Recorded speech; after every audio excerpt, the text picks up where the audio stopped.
are, everybody. Episode 21, Positive Reinforcement. I can't believe it's been 21 episodes, to be honest. I was looking back at some of the older episodes the other day, and we're building up quite a catalog here. And I said I would stop whenever I just stopped caring about it or stopped having a good time, and I'm still here. So what does that tell you? Having a great time doing it. So let's get right into it, guys. The other morning, I was driving to work, and I don't know about you, but I'd love to sing while I'm driving all the time. So many people drive and they either listen to nothing at all, psychopath, or they listen to like NPR or something, Mr. Stocks. I don't get it. How do you do that? I gotta get energized for the day. If I'm not listening to music to start my day off, it's not gonna work. And this morning that I was driving, just singing my heart out, someone behind me was doing the same thing. I could tell they were singing. You can tell when someone's singing in their car versus when someone's just talking on the phone or something. This person was definitely singing, and it just reinforced my idea of it's the cutest thing in the world when you catch someone singing in their car. Like, take the tiniest bunny rabbit, combine that with a litter of kittens, still not as cute as catching someone singing in their car. And if they're dancing too, the cutest thing in the world. So keep doing it. Check it out, guys. Got my water bottle. So I've officially become the thing that I was making fun of. But I feel like this isn't as embarrassing as Mrs. Baird's water bottle. I feel like it's a little bit more dignified. I can carry it with one hand, and sleek black. It's got a straw in there. 40 ounces. So according to my weight, I'm supposed to be drinking like 2.5 of these a day or 3 of these a day, which I've been pretty successful at so far. But let me tell you, I don't stop peeing ever. I might pee during this podcast. Will I get up and interrupt it? Of course not. Will you know if I am and when I am? No. But it's likely that I'll pee during this podcast because I cannot stop drinking this water, guys. It's so good, and I don't have to worry about hurting the environment anymore. I don't have to worry about carrying bottles with me constantly. It started to look like signs in this classroom. I had water bottles in my podium, water bottles here at my table, water bottles hanging out in the little tray where you keep your markers, and they'd all be like about this much water left. My wife at home, guys, she'll leave water bottles or glasses of anything with this much left, and she just won't finish it. And what is more aggravating is she'll put it back in the refrigerator with that much left and open a brand new water bottle or a brand new Starbucks thing or whatever it might be. She'll put that much back, open up a brand new one, and do the same thing. Stop it. It's the bottom line. Drink everything, okay? I don't understand it. It's like she detaches herself from responsibility of having to throw it away when the trash can in the kitchen is much closer than the refrigerator. Makes no sense. But, that's marriage. So great news, guys. Orca's Eye Skylines is out. It's published. It's on Amazon. It's there, and it's a weird feeling. Like I posted on Facebook the other day about how I don't know what the feeling is in regard to sending your child off to school for the very first day, but I feel like it's a similar feeling. It's like this thing that I've been nurturing and taking care of and creating for the last 2 years is now it's out there for other people to interact with. And it's a scary thing because I always second guess myself, like, should I have added more? Should I have done something more here? Maybe I could have made this part better. I start second guessing everything. But this time around, as opposed to my first novel, I had more people check it out and give me ideas. And, just relationships with people are stronger. And the people that I allowed to read it, I trust wholeheartedly. So I knew that they weren't going to hold back with telling me if something was good or if something sucked or if something needed changing. Like, tell me what's wrong with it 100%. That's what I want from you. And that I got a lot more of that this time around. So with that, I feel a lot more confident about it. But it is on Amazon now. If anybody's interested in checking it out, it's called Orca's Eye Skylines, $7.99 on Amazon. And if anything, I hope you're able to read it and apply something to your own life in a positive way after reading it. That was my intention. I wholeheartedly believe in the message I'm trying to get out there. So I'm really proud of it, and I'm just really happy that it's done. The downside is if I don't have something creatively to work on at the moment, I start going crazy. This weekend, after it was published on Amazon, I sat there like, what am I going to do now? I don't have anything to work on right now. And when I don't have something to not distract me, but something to invest time and effort in, I start to kind of go stir crazy. But then I remembered, oh yeah, I'm going to make an audiobook for Night. And that's coming up for sure. And I'm excited to do that. So look out for that coming to Jedman Fish. Probably, I'm hoping end of April. So that's my plan. Kind of some bad news. My band, A Dollar Underwater, we were going to have a show on March 6th at Full Circle Olympic. And I was good. Dan, the drummer, he was good to go. But Kyle, our bassist, is going to be in Texas for some dumb reason, helping his friend move. I don't know. Anyway, we kicked him out of the band, and now we're looking for a new bassist. No, I'm just kidding. But it's unfortunate because I've wanted to play there for a very, very long time. And my buddy Ben, he's been booking shows. Hopefully he can get us on there when Kyle comes back. So I'll keep you updated with that. All right, so let's get right in to some teaching stuff, huh? That's what we're here for. First of all,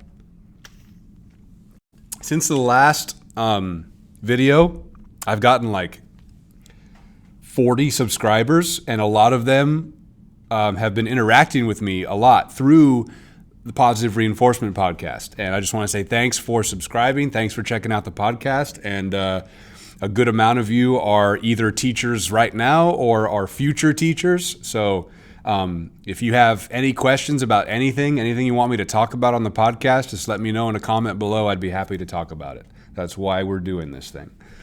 Okay, so got a good story for you.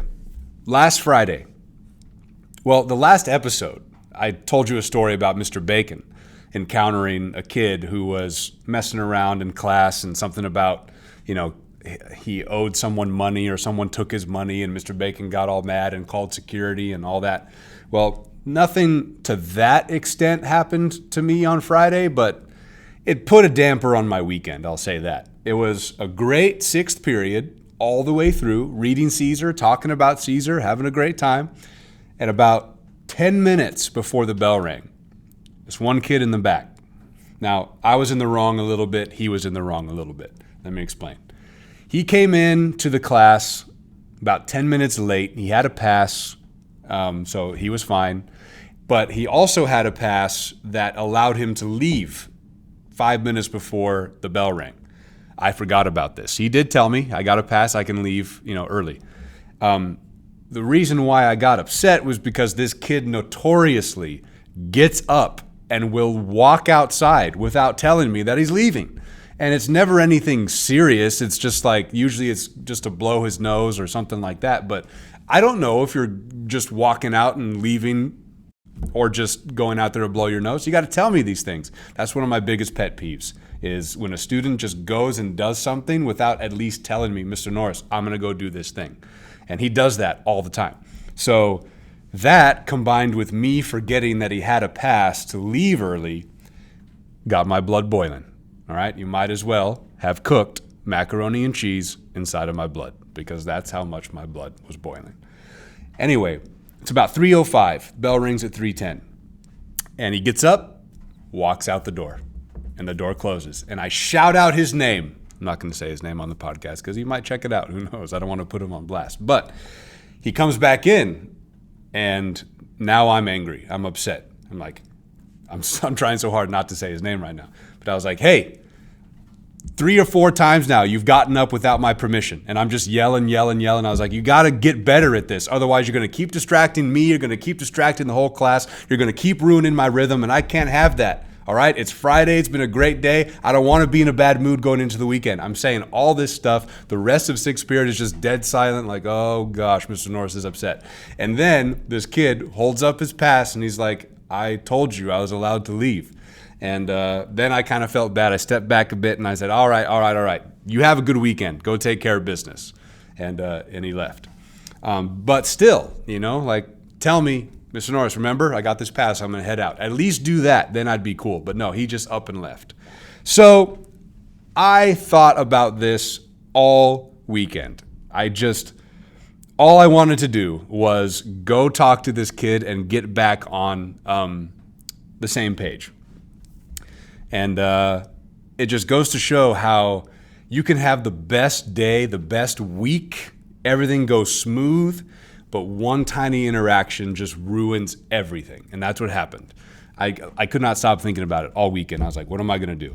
And I was really mad in the moment. And I was so mad that I went directly to my computer after class ended. And his parents only speak Spanish at home. So I emailed the translator. I was like, I need you to say this and this and this to this kid's parents, like ASAP, get this message out there. Like, I was upset. Then I sat down and I sat back in my chair for about 15 minutes. And I emailed our translator back and I said, never mind, don't worry about it. I'm going to take care of it next week. So I allowed myself to cool off and thought about it all weekend. What am I going to do? And I realized there was a story I told on this podcast a few episodes back about when I was student teaching and how my master teacher at the time gave me some advice when something like this happens.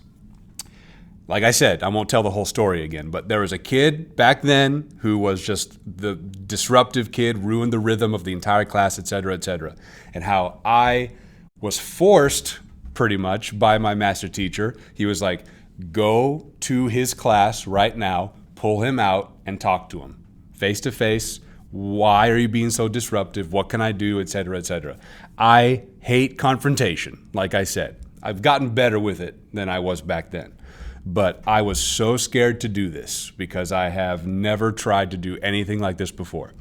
But I pulled him out of class. We talked. Everything was good. I found out why he was the way he was in class. And from that day forward, everything was great. I remembered that story after I sent my second email. And I said, okay, to myself, I got to do this. It's been a while since I've done this, but it worked last time, so let's do it again. So Tuesday comes. Monday was a holiday. And during third period, I went to this kid's class, and he wasn't there. And I was like, man, all I've been doing is thinking about this moment, planning it out. What am I going to say? And the kid is absent. So now I'm just all out of rhythm again. And I'm thinking of worst case scenario, like he's going to come in like 15 minutes late into sixth period, the class that he's in, and it's just going to be terrible. And I'm going to, get mad at him again for doing the same stuff. And it's just going to get worse and worse and worse. But thankfully, I was sitting in Mr. Bacon's room during lunch, and this kid finds me. He comes into Mr. Bacon's room, and he says, Mr. Norris, there you are. I wanted to talk to you. Guys, my heart is just, I'm like, this kid cares more than I thought. I was thinking he was going to completely just I thought as soon as he walked out the door, he just completely forgot about it. And, he's just a kid that doesn't care about his teachers and things like that. This is what I was assuming of him. And now here he is tracking me down because he wanted to talk about Friday and what happened. So I'm like, all right, man, let's go outside. And we went outside to Mr. Bacon's room and we talked, and everything's great. I told him why I was upset. He told me why he was upset, and we got on an even keel again. And then that day during sixth period, he was working. He was quietly sitting. Anytime he wanted to get up, Mr. Norris, can I go blow my nose outside? Mr. Norris, can I go to the restroom? Perfect. So I'm hoping this is how it's going to stay. And, sometimes the world works in awesome ways like that. So it was good. It was good. All right. So that's my positive story of the day. Let's get a little angry here. I want to talk specifically about something, but I don't ever know who's going to listen to this podcast. So I don't want to say names or give specific examples of things with stories like this. But let me just say this. I guess this is more so toward people who aren't teachers that might interact with teachers during the workday. Understand the value of a teacher's time. Please. If you see a teacher on campus during their prep, coming back from a meeting, going to work, leaving work, etc., shut your mouth. Unless what you have to say is so important that it cannot wait. And I'm not saying don't say, hey, what's up or anything like that. Never stop a teacher in their tracks to talk about nothing. It's going to be the most annoying thing to this teacher, all right? Also, if you see a teacher outside of campus and it's a work day and it's 4:30 p.m. and you see them at a store or something like that, don't talk to them. Something is obviously wrong.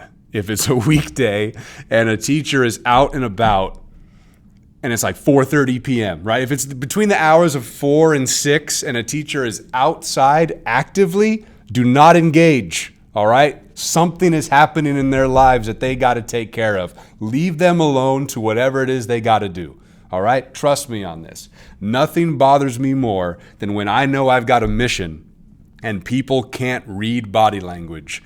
I mean, I used to be the guy that stopped and talked and was polite, right? But it got to a point where I was stopping and talking and being polite for 10 minutes, 15 minutes, 25 minutes is going by. And this person that stopped me isn't going away. And I've got stuff to do, all right? It's okay to say, hey, what's up? But then move on, all right? Because we've got stuff to take care of. It's the bottom line. A teacher's time is very, very valuable. Do not interrupt them. Just get better at reading body language. Oh, hate this. I'll be talking to someone and my whole body is out the door except for my head, and they're just continuing the conversation as if they don't know that I gotta go, right? I don't get it. Learn body language and learn to wrap up a conversation. Mr. Bacon, he is the most polite guy I've ever met, right? And when he talks to you, he makes you feel like you're the most important person in the room.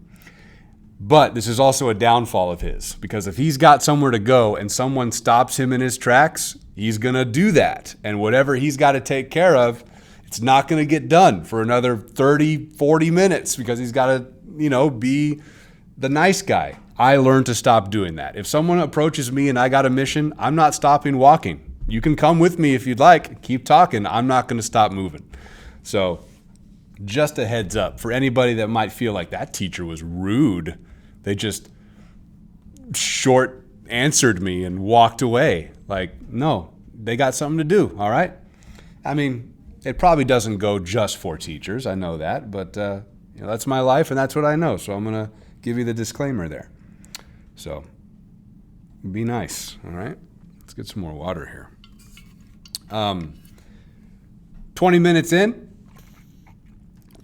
moving right along. Let's talk about something I'm getting excited for. It is almost the end of February, and as much as I love Julius Caesar, as much as I love this unit and talking about it, it is nothing compared to what comes next. Guys, when I got hired at this school as a sophomore teacher, I didn't know what the regular curriculum was, 100% of it. Like, I came on here doing a maternity leave long-term sub position for an honors class. So I was familiar with the honors curriculum at the time, but not the regular. And Lord of the Flies, before, let's see, like 2007, I read Lord of the Flies in a literature theory class, and my first reaction was, great, I hate this book, because I had a terrible sophomore high school teacher and just no engagement strategies or anything. Like, I just hated Lord of the Flies. Then I came back to it in college and reread it with this professor that just made me see things in a totally different way, made me see how dark it was, made me see how symbolic it was. And I was just like, this book is amazing. I hope I get the chance to teach it one day.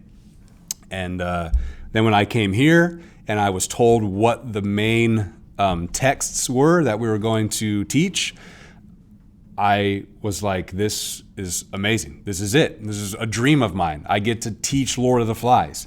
And this is going to be my technically 8th time teaching it. And it never gets old, ever. Every year I get more and more excited, and I do new things. And it's springtime, you know, like, you really know your kids at this point of the year. And like, that taste of summer break is kind of on the horizon, you know? So the kids that really care about you are starting to realize, like, we got to soak this up because it's going to be over soon. And I'm feeling the same way. And Lord of the Flies is great. It's just a great time. It's just a great time. And I can't wait for that. I'm so freaking pumped. And for those of you who are subscribed to my channel, you're likely subscribed because you saw the Lord of the Flies audiobook. I made that 2 years ago now, and that was super fun. And, you know, like, there were a lot of just terrible audiobooks on YouTube, and even like William Golding, such a great writer. But when it comes to delivering an audiobook, William Golding, leave it to the pros. It's the most dry read. And I when I heard that, I was like, man, this book needs justice with an audiobook. Like, I want to put sound effects and music and atmosphere and ambience and all that stuff. So I did it, and it took an entire summer, but I'm so happy that I did it, and can't wait. Cannot wait. So that's coming up soon. Let's see. That's all I got on my agenda, but we can go ahead and talk about something that just came to mind, which is, well, hold on a second. I got a text here.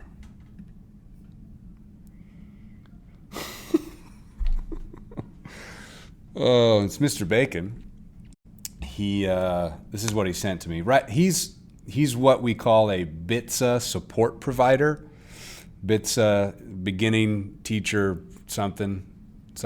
I can't remember what the rest stands for. But anyway, he's got newer teachers that it's kind of like a student teacher thing, but they're already real teachers, and they're basically going through another jumping through hoops kind of system again. But Mr. Bacon is kind of the mentor teacher of BITSA right now. Anyway, long story short, he's observing one of his BITSA teachers right now, currently. And he just texted me. The teacher's name's Jesus. And he said, Jesus's chair isn't going to be the same. And then he sent me an emoji of gas being pushed out. And, he texted both me and Mrs. Baird. And, so bottom line is, Mr. Bacon is being very disrespectful in Jesus's room. Just farting it up, you know? Like, the guy just can't contain himself. What is wrong with you, Mr. Bacon? Can you just be professional once in your life? Huh? Jesus, I'm going to type back to him. Hey, learn to be professional. You're supposed to be meant. Oh. Guys, I'm all mixed up here. Mrs. Baird is talking in this conversation also. She provided the gas emoji. My bad. All credit goes to her. But I'm still angry with Mr. Bacon. He's the one that's doing the farting, not Mrs. Baird, all right? So we're still professional in this scenario. Mr. Bacon is not. Quit farting. I'm sick of your farts. There we go. Anyway. See, my window's open, I just realized. See The Lighthouse if you haven't already. This conversation will be a lot funnier when you do.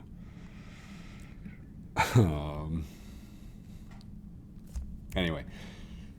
So, today I was watching Mr. Bacon teach Caesar, and he's doing the part where Brutus's wife is like, hey, tell me what's going on with you, all right? I'm your wife. I deserve to know. You think I can't handle the truth? And she stabs herself in the thigh like, if I can do this, I can handle what you're going to do. It's amazing. But there's a part where she mentions a Roman senator, Cato. And Mr. Bacon, this will always be a war that we have with each other. The pronunciation of names. He was up there acting as if the Roman senator's name was Cato. C-A-T-O, Cato. So what I did was I drew a picture of a Roman senator with a cat head. And I put the cat senator, Cato, saying... damn it, what's the quote? The Antony quote. Havoc. The cats of war. I can't remember the whole thing, but I wrote cats of war instead of dogs of war. As that's what Cato is saying, because that's what Cato would say. Not Cato, Cato. Anyway, Mr. Bacon was like, it's Cato. Like, he came up to me just 100% confident. It's Cato. And I was like, pull up the frickin' audiobook right now and listen to Portia. She does not say Cato. And he's like, yes, she does. Watch. And he pulls it up. How does Portia pronounce it? Cato, the correct way. Anyway, Mr. Bacon's no longer a teacher here because now I teach my classes and his because he pronounces it Cato and he pronounces it Azucena. This is diabolical and needs to be stopped. Anyway, that's about it, guys. We're about 20 minutes in. This was a good one. Yeah, so March is right around the corner. February is almost done. March is going to be brutal, but we are going to get through it together. I actually thought to myself last weekend, it was the third 3-day weekend that I had, and I was just like, man, kind of want to just go to work. That'll be biting me. That'll be biting me back next week or 2 weeks from now for sure. Anyway, I'm done. Everybody, thanks for tuning in. We'll see you next time on Positive Reinforcement. Billy Shakes, you got anything you want to say? Nope. Reticent as usual. See you later, guys. Goodbye.